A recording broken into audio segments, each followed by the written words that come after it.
না যে 3 লাখ টাকা লইতো 3 লাখ টাকা যদি লইয়া দেশ শাসন ভূমি থেকে তাহলে আমরা আর আইতাম না কি এখানে উকিলের নামটা কি? জয়শ্রী চৌধুরী।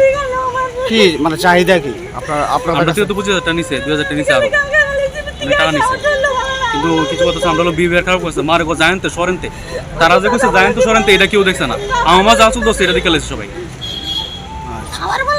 কি চাল আপনারা কি চান? এই তো বললাম না যে 3 লাখ টাকা যদি শাসন ভূমিতে লইয়া দেয় তাহলে আমরা আর আইতাম না কি এখানে। আপনার নাম?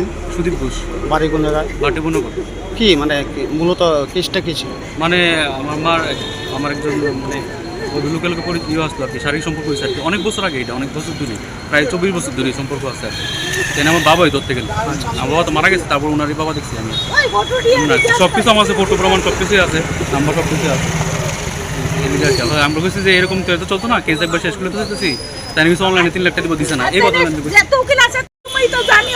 আজকে ব্যবহারটা খুব বাজে হয়েছে। পুরের আইন সম্বন্ধে আমি কিছু জানি তাই বলছি তাই না একজন মহিলা আমি একজন মহিলা মহিলার কথা তো মহিলার এসুজিতে ও একটা মহিলা আছে বাবা এসুজিতে মহিলারা ধরাই দিচ্ছে মহিলা দুঃখ তো মহিলা বুঝবো না কি এলাকা তাই এমন ব্যবহার করছো তারা এমন সরাসরি এই একটু কথা নেই কর না কেন তো একটু সমাধান করবো নাকি তার তো ফোন করে আনবো তেন তো একটু নিচে গেলে আমার তো নিল গেলে আমার প্রশ্ন সেইটা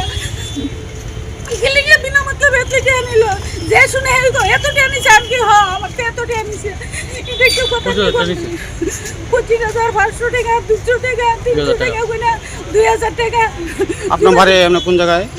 বাড়ি বানারিস বলি আপনি গিয়েছেন আমরা ভারত ছিল আমি বিজেপির একজন মহিলা বুথ প্রেসিডেন্ট ছিলাম। ঠিক আছে আপনার নাম?